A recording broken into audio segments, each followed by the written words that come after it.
ज्ञान the treasure में आपका स्वागत है। और हम आपको बताएंगे कान के इन्फेक्शन के बारे में। ईयर इन्फेक्शन, कान में संक्रमण क्या होता है, उसके लक्षण क्या हैं, उसके कारण क्या है, उसके उपचार, और साथ में हम आपको बताएंगे उसके घरेलू नुस्खे। ये कान हमारे बॉडी का सबसे इंपॉर्टेंट हिस्सा है, महत्वपूर्ण हिस्सा है। कान शरीर के सबसे महत्वपूर्ण और संवेदनशील अंगों में से एक है। शरीर का ये एक ऐसा हिस्सा है जिसका ध्यान इंसान सबसे कम रखता है। कान में संक्रमण अक्सर बैक्टीरियल या फिर वायरल संक्रमण के कारण होता है, जो कि मध्य कान को प्रभावित करता है, जिसमें छोटी हड्डियों की पहाड़ी बनी हुई होती है। इसी में कान के पर्दे के पीछे हवा से भरी जगह होती है। बड़ों की तुलना में बच्चों के कान का जो संक्रमण है वो बहुत तेजी से फैलता है, क्योंकि बच्चों के कान की सफाई बेहद कम होती है।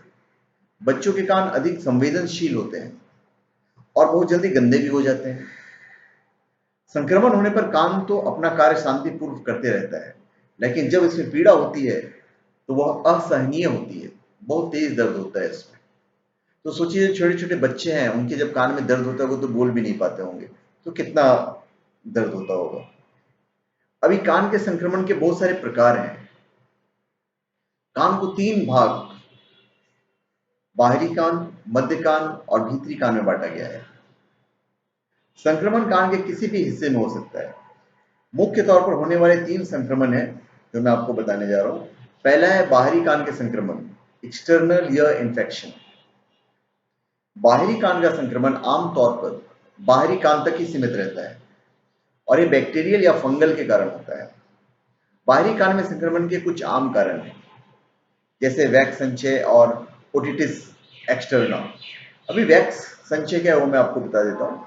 कान में कुछ वैक्स प्राकृतिक रूप से होती है, लेकिन समय के साथ यदि यही वैक्स बढ़ती जाए तो बैक्टीरिया और कवक के बढ़ने का स्थान बन जाता है।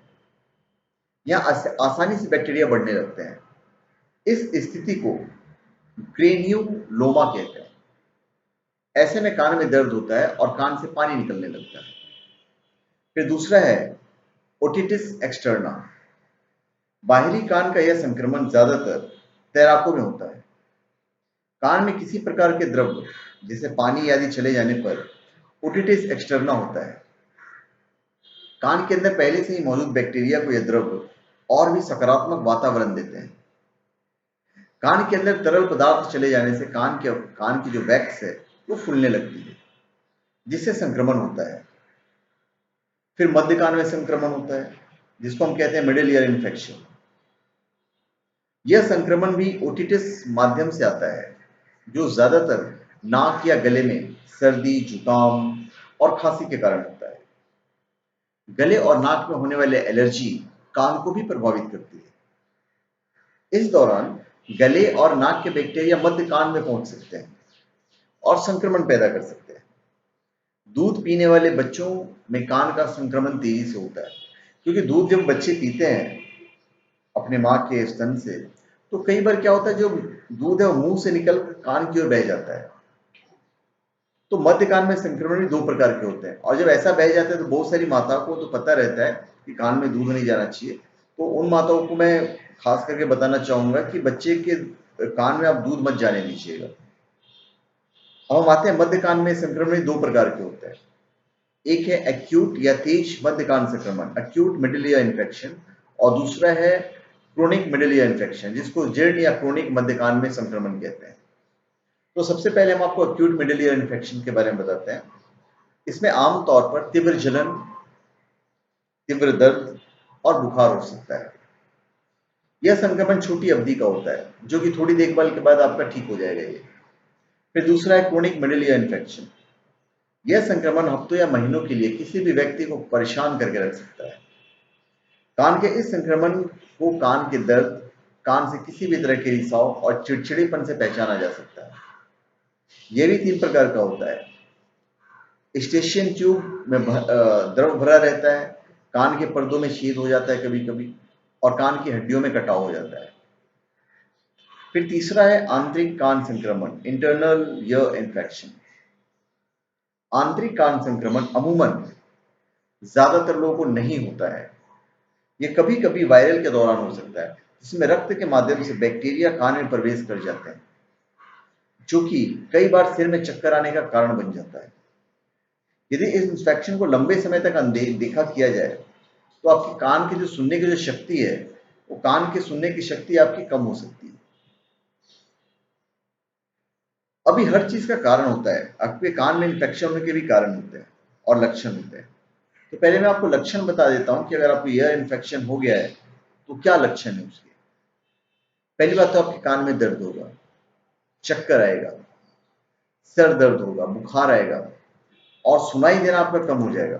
सबसे बड़ी बात यह है। फिर हम आते हैं उसके कारण के ऊपर।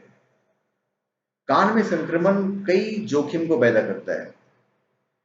संक्रमण अगर ज्यादा अंदर नहीं गया हो तो कुछ मिनट के उपचार और प्रक्रियाओं के द्वारा इसे ठीक किया जा सकता है, लेकिन यदि यह आंतरिक स्थान तक पहुंच गया है तब ऑपरेशन की नौबत भी आ सकती है। कान में संक्रमण होने के कारण पीड़ित को कुछ परेशानियां हो सकती है। अब कैसी परेशानियां मैं आपको बता देता हूं। सर दर्द होगा, कान का दर्द अक्सर सर में तनाव पैदा करता है।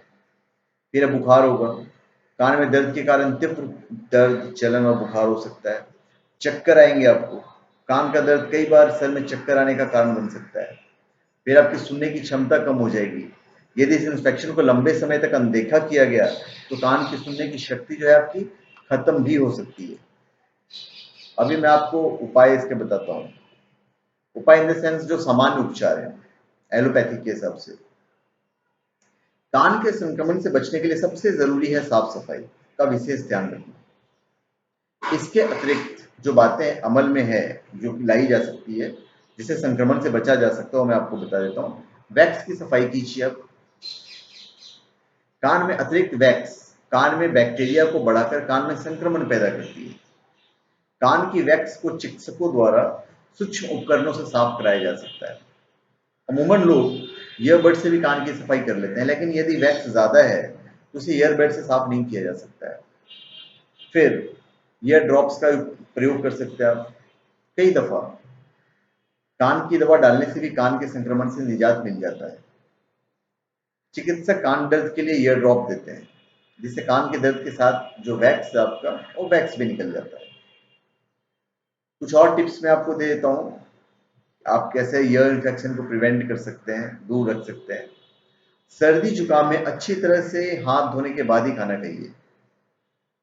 सर्दी जुकाम में बाहर जाने से आपको बचना चाहिए। भीड़ वाली जगहों पर संक्रमण का खतरा ज्यादा होता है। फिर आप धूम्रपान से बचिए। बच्चों में टीकाकरण समय से करवाएं। उन्हें न्यूमोकोकल टीके जरूर लगवाइए। इससे जो कान की जो परेशानी है वो मतलब होने के जो चांसेस हैं वो कम रहेंगे। अभी हम आपको आते हैं होम रेमेडीज के ऊपर कि आप अपने ईयर इन्फेक्शन को होम रेमेडीज के द्वारा कैसे ठीक कर सकते हैं। कान में अगर दर्द हो तो गेंदे का एक फूल होता है ना, पीला कलर का भी होता है और ऑरेंज कलर का भी होता है। तो कान में अगर दर्द हो रहा है तो गेंदे के फूल को पीस कर उसका जो रस है, उसका रस आप डालिए कान में। इससे आपको बहुत आराम मिलेगा। ये बहुत पुराना नुस्खा है। फिर नमक को गर्म करके उसे कपड़े में बांध लीजिए, रुमाल वगैरह में, और कान की सिकाई कीजिए। तो कान का जो दर्द है उसमें आपको बहुत आराम मिलेगा। फिर खाना बनाने वाले तेल में लहसुन डालकर तेल को गर्म कीजिए। इस तेल की कुछ बूंदे 3 से 4 बार कान में डालिए। अमूमन लोग सरसों का तेल इस्तेमाल करते हैं, सरसों का तेल बेस्ट होता है, और लहसुन में पका के आप डाल सकते हैं इसको। फिर तुलसी का जो पत्ता होता है, तुलसी के पत्ते के रस पूरा निचोड़ लीजिए, रस को निकाल लीजिए, और कान के आसपास मलने से भी आराम होता है। ध्यान रहे कि रस को कान के अंदर नहीं डालना है, इसको आसपास यहाँ पे मलना है। बहुत लोग कान में भी डाल देते हैं, वो नहीं डालना चाहिए। फिर सेब के सिरका जो होता है, सेब के सिरके में बराबर मात्रा में पानी मिलाकर रुई को उसमें भिगाइए। इस रुई को कान के पीछे कुछ देर तक लगा कर रखना है। यहाँ आपका जो पोर्शन है यहाँ पर आप लगा के रखिए, इससे आपको बहुत राहत मिलेगी। फिर ऑलिव ऑयल को गर्म करके गुनगुने तेल की कुछ बूंदे कान में डाल सकते हैं आप। सरसों का तेल भी आप इस्तेमाल कर सकते हैं, सरसों का तेल आप डाल सकते हैं। आप गांव वगैरह में देखते होंगे जो माएँ होती हैं गांव में, आज भी सरसों का तेल बच्चों के कान में डाल देती है। फिर गर्म पानी की बोतल की कान से सिकाई कीजिए। फिर प्याज प्याज को गर्म करके उसको मिक्सी में पीस कर रस निकाल लीजिए। प्याज की रस की कुछ बूंदे आप कान में डालिए। तो ये सब मैंने आपको घरेलू नुस्खे बताए। तो धन्यवाद। आप हमारे चैनल पे सब्सक्राइब करें और अपने कमेंट दीजिए। धन्यवाद।